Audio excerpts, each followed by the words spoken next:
La voz de mi hija me alcanzó mientras estaba a medio camino de un programa de cocina repetido. Era martes una tarde cualquiera, y la cocina olía ligeramente a bolsitas de té que había reutilizado para estirarlas un poco más. El teléfono sonó con un timbre agudo e insistente cortando el zumbido bajo del televisor. Cuando contesté, Jimena no se anduvo con rodeos. Si quieres venir en Navidad, ven a lavar los platos. No traigas comida. Su tono era seco, como si estuviera dando una orden en el trabajo. Por un momento me quedé inmóvil, dejando que sus palabras se clavaran en mí. Luego dije, tú disfruta. Las palabras salieron tranquilas, casi sin peso, aunque por dentro algo se movió. Antes de que pudiera responder, colgué. El silencio que siguió se sintió diferente al de siempre. Silencié el televisor y noté el sobre que seguía en la encimera cerca del tarro de azúcar, un sobre grueso color crema con mi nombre ligeramente mal escrito, con matasellos de Santa Fe, Nuevo México.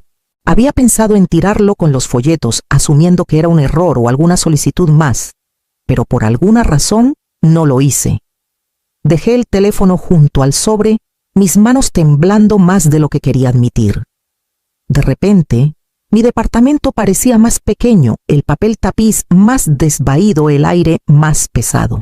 Pensé en todos los años que me había doblado para encajar en sus peticiones, llegando temprano, quedándome hasta tarde cargando bandejas que nunca pidió, pero que siempre desechaba.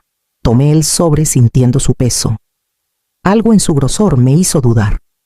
Lo volví a dejar sin abrirlo, me senté en mi silla gastada y cerré los ojos, dejando que el eco de sus palabras se asentara.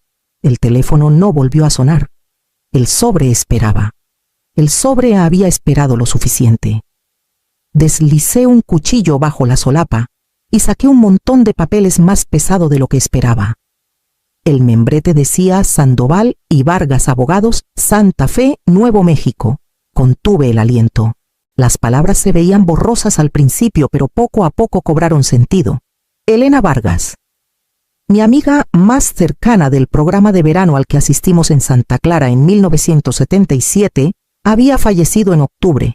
Me había nombrado a mí, Paloma Quiroga, la única beneficiaria de su casa en Tezuque, junto con un fideicomiso creado para mantenerla. Leí la carta 3 veces, luego la dejé atónita. Debajo había un sobre con mi nombre escrito con la letra de Elena, esa caligrafía angular que usaba en las postales de hace décadas. Mis manos temblaron al abrirlo. Paloma comenzaba: si estás leyendo esto, ya me fui. Alguna vez tuviste un ojo que veía belleza donde otros no miraban. Espero que esta casa te dé espacio para volver a ver. Vive a lo grande. Deja de achicarte para que otros se sientan grandes. Con cariño, Elena. Las lágrimas llegaron rápidas y fuertes. Recordé cuando teníamos 19 años escapándonos con nuestras cámaras convencidas de que podíamos capturar la luz del desierto como nadie más. Elena con su risa atrevida, yo con mi encuadre cuidadoso. Entonces soñaba con estudiar fotografía, viajar, crear algo propio. Pero elegí a Javier. Un buen hombre, sí, pero el matrimonio, la maternidad y las responsabilidades dejaron fuera todo lo demás. La cámara terminó en un armario y con el tiempo olvidé que alguna vez fue mía. Ahora Elena se había ido, pero su voz cruzó casi medio siglo para recordarme quién solía ser. Volví a guardar ambas cartas en el sobre con el pecho doliendo y la mente acelerada hacia el desierto alto que casi había olvidado. El avión descendió sobre las estribaciones de los Sangre de Cristo y la luz rozó las crestas haciéndolas brillar rojas en los bordes. Mis oídos se destaparon mientras la cabina se inclinaba y sentí el aire ligero en mi pecho antes de que aterrizáramos. Cuando las ruedas tocaron tierra en el pequeño aeropuerto de Santa Fe, fue como llegar a otro país, uno que solo había vislumbrado en la memoria. Un conductor sostenía un cartel con mi nombre y me llevó al norte pasando por extensiones de piñones y enebros. El horizonte lleno de mesas pálidas y picos lejanos. Mis palmas se presionaron contra la ventanilla, mitad incrédula, mitad asombrada.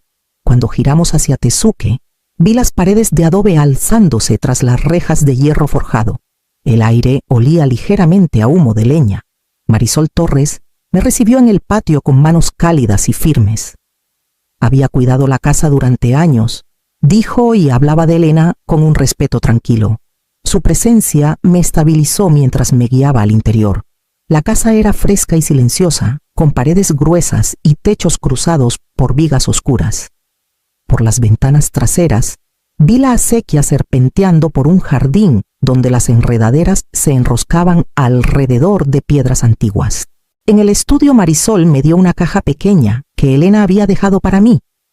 Dentro había un montón de fotocopias que había olvidado haber regalado mis tomas de las esquinas de las calles de Ciudad Juárez de Jimena, cuando era pequeña, de la propia Elena recostada contra un enebro. Debajo había una segunda nota más breve esta vez. ¿Alguna vez viste el mundo sin disculparte?, había escrito Elena. Vuelve a encontrar esa mirada. Esta casa es tuya para hacerlo.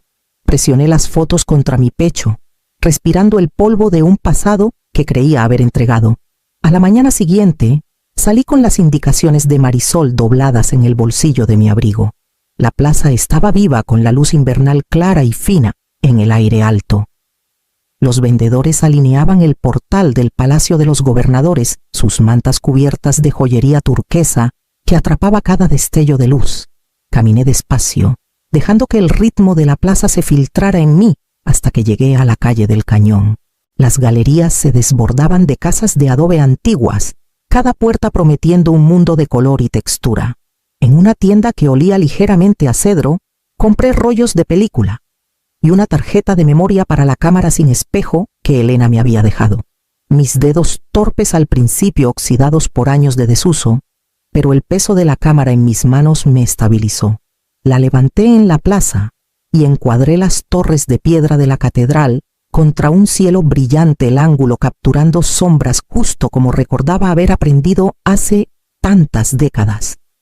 Cuando vi la imagen en la pantalla pequeña, contuve el aliento. Era buena, líneas limpias, luz equilibrada, viva, de una manera que no esperaba. Casi sin pensarlo, la subí a mi cuenta de redes sociales, la que apenas usaba, salvo para espiar las actualizaciones de Jimena.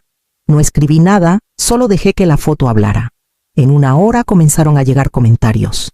Vecinos antiguos, primos lejanos, incluso conocidos de la iglesia, todos sorprendidos, todos queriendo saber dónde estaba, cómo había capturado algo tan impactante. Por primera vez no corrí a explicar. De vuelta en el silencio del estudio, extendí la caja de fotos de Elena junto a mi nuevo trabajo. Un plan comenzó a tomar forma: consignar copias en una de las galerías más pequeñas de la calle del Cañón y destinar una parte de lo que ganara hasta los programas juveniles del Museo de Arte. No se trataba de dinero. Se trataba de reclamar algo propio. La casa parecía respirar conmigo, como si Elena misma aprobara, como si las paredes hubieran estado esperando este sonido. La foto llevaba menos de un día en línea cuando mi teléfono comenzó a vibrar sin parar. Al principio fueron unos mensajes de Ximena. ¿Dónde estás? ¿Por qué no me dijiste que estabas viajando? Luego, los mensajes se volvieron más cortantes. Esto no es seguro. ¿Quién está pagando por esto? Contéstame ahora. Para el final de la noche, mi pantalla mostraba 71 llamadas perdidas. La cantidad misma me hacía sentir como si ella estuviera golpeando la puerta desde 3000 kilómetros de distancia. La voz de Esteban apareció en uno de los mensajes de voz, mesurada, pero no menos condescendiente. Paloma, estas estafas están por todos lados. Las personas mayores son engañadas para creer que han heredado propiedades. Por favor, devuelve la llamada antes de que hagas algo irreversible.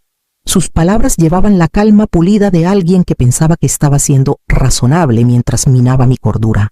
Miré la pantalla hasta que mis ojos ardieron, luego presioné el botón para otro contacto: Rafael Sandoval. Habíamos hablado brevemente cuando llegué, pero esta vez pedí una videollamada. El fondo de su oficina era ordenado con diplomas enmarcados alineados detrás de él. Señora Quiroga, dijo cálidamente, todo está en orden. La transferencia de la propiedad se registró en el condado de Santa Fe hace meses.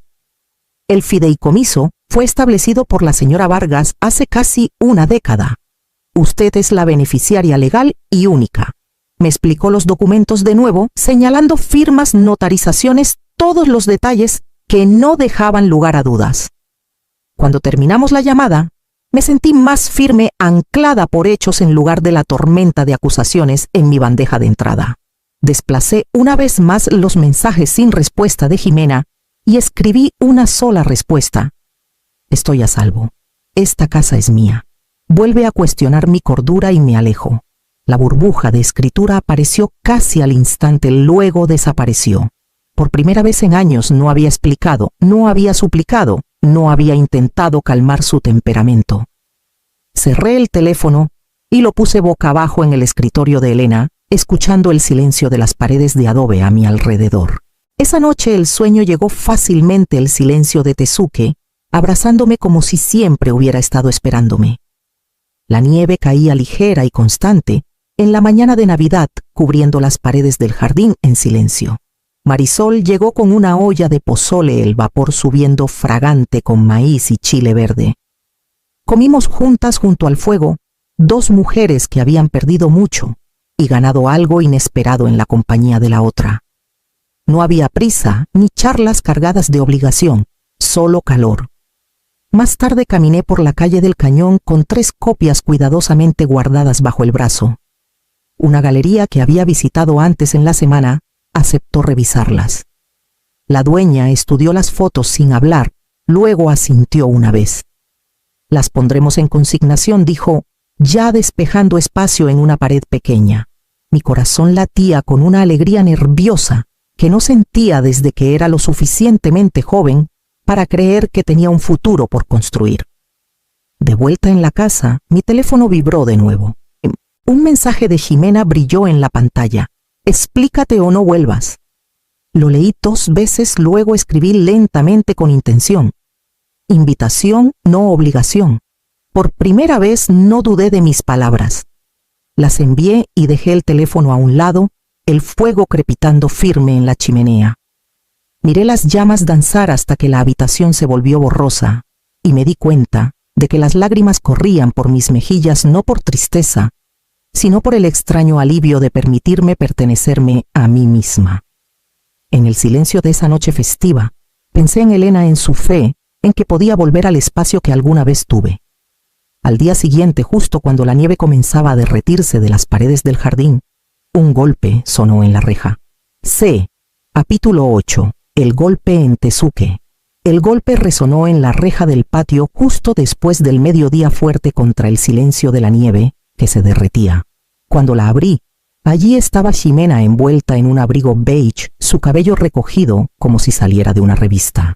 Sus ojos recorrieron las paredes de adobe, las terrazas, el jardín donde la acequia corría brillante con agua invernal. Por un momento el asombro suavizó su rostro. «Esto es ridículo», dijo finalmente, su voz endureciéndose. «Mamá, ¿qué haces aquí? ¿Quién está manejando todo esto? No puedes manejarlo sola». Me hice a un lado y le hice un gesto para que entrara. «Ven, toma un té. Has venido de lejos». Dentro se sentó en el borde de una silla de cuero, escaneando las vigas del techo, las estanterías, la chimenea de azulejos. «Tienes que dejarme ayudar. Solo dame acceso a tus cuentas. Me aseguraré de que nadie se aproveche de ti». Puse la bandeja y le serví una taza lo más firme que pude. «Tengo ayuda», dije con calma. Deslicé la carpeta que Rafael había preparado para mí, documentos del fideicomiso, la escritura registrada, el testamento notariado de Elena. Todo está en orden. No miró los papeles. Su mandíbula se tensó. «Si no vas a ser razonable, puede que tenga que solicitar la tutela. Es la única manera de protegerte de ti misma». Mi estómago se apretó, pero antes de que pudiera responder, otro golpe llegó a la puerta. Rafael Sandoval entró, su presencia tranquila y deliberada. Señorita Quiroga la saludó.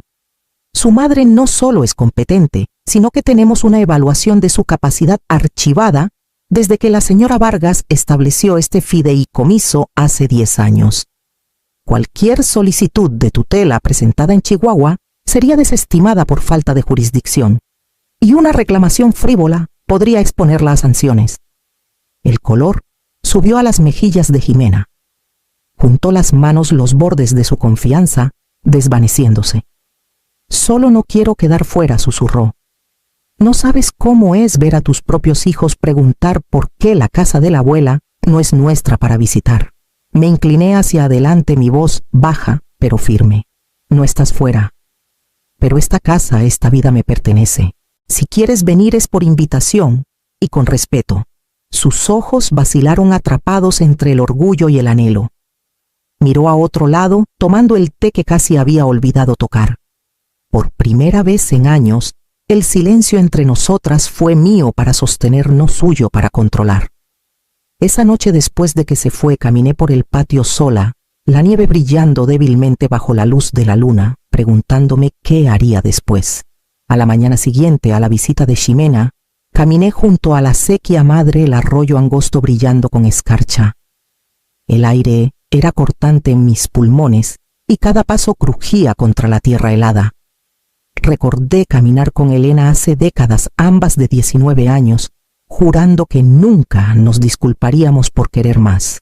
Ella había cumplido esa promesa, yo no, pero ahora en este camino sentía el eco de ese juramento volviendo a la vida.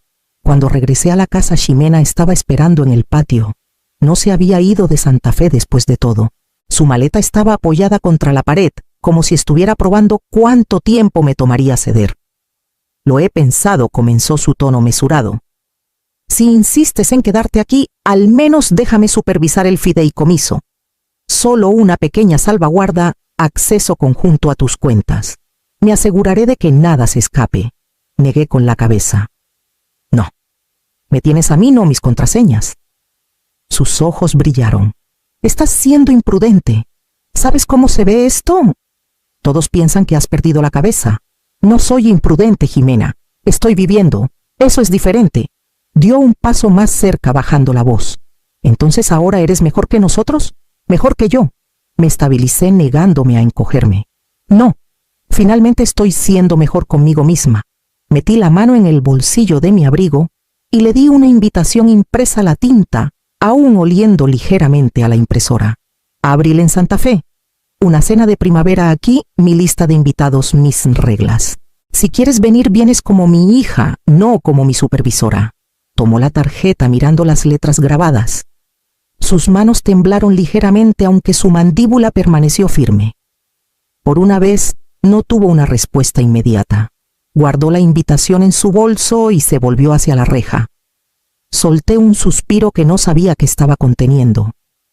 Por primera vez en años sentí el suelo sólido bajo mis pies, como si mi propia voz finalmente fuera suficiente. Más tarde esa tarde, la dueña de la galería llamó. Su voz llevaba una sonrisa que casi podía ver. Vendimos tu fotografía a la catedral con el cielo invernal. Un coleccionista de Guadalajara la compró. Presioné el teléfono contra mi pecho cuando terminó la llamada, una calidez extendiéndose por mí. No era el dinero lo que importaba. Era la prueba de que mi ojo largo tiempo dormido no había muerto. Algo que hice estaba colgado en una pared, elegido, valorado. Caminé hasta el mirador del Parque Estatal La Cieneguilla, antes del anochecer, la ciudad abajo, brillando suavemente contra las sombras de las montañas. La invitación a Ximena pesaba en mi mente. Si la aceptaría, no lo sabía. Pero le había dado una opción: conocerme en nuevos términos o no hacerlo. Mientras la luz se desvanecía, pensé en Elena, en su risa, bajo el sol de ese verano de 1977, y en la promesa que hicimos de no vivir pequeño. Susurré las palabras en voz alta, mi aliento, formando nubes en el aire frío. Había roto el patrón. Cuando regresé a casa, Marisol estaba esperando con el fuego de la noche ya encendido. Me senté en el escritorio, la copia de la fotografía vendida junto a la carta de Elena, y sentí el peso del cambio asentarse firmemente, ya no algo frágil o temporal. A la mañana siguiente, otro mensaje esperaba en mi teléfono, esta vez, con un tono que no había escuchado en años. La galería llamó de nuevo. Antes de que terminara el año, otras 2 de mis fotos se habían vendido. Los cheques parecían irreales en mis manos, pero sabía exactamente a dónde debía ir una parte del dinero. En el Museo de Arte Popular Internacional, llené una donación discreta para su programa de fotografía juvenil, dejando mi nombre pero sin pedir alboroto. La idea de un adolescente sosteniendo una cámara por primera vez, dándose cuenta de que podía capturar la luz y guardarla para siempre, Se sentía como una forma de pagar por todos los años que dejé la mía de lado. De vuelta en la casa, me senté en el escritorio de Elena y redacté un mensaje para Ximena. Lo leí 2 veces antes de enviarlo. La invitación sigue en pie. Abril en Santa Fe. Trae preguntas si quieres, pero no exigencias. Presioné enviar, luego cerré el teléfono sin esperar respuesta. En la víspera de Año Nuevo, caminé por la calle del Cañón justo cuando la última luz del día se deslizaba sobre las paredes de adobe. Las galerías brillaban con faroles, el aire lleno de risas y música lejana. Me detuve en una ventana donde ahora colgaba mi fotografía, las torres de la catedral enmarcadas en azul invernal. En el reflejo del cristal, vi mi propio rostro arrugado con el cabello plateado, pero firme, una mujer que ya no se disculpaba por ser vista. Cuando regresé a casa, subí las escaleras al estudio y colgué la carta de Elena sobre el escritorio. Sus palabras agudas y generosas como siempre me miraban vive a lo grande. Me recosté en la silla escuchando el crepitar del fuego abajo. Por primera vez en décadas no estaba preparándome para lo que me pedirían. Había construido algo nuevo en mis propios términos y cualquiera que quisiera entrar tendría que hacerlo bajo esas reglas. Cuando la familia te pida tus llaves, les darás acceso o tus reglas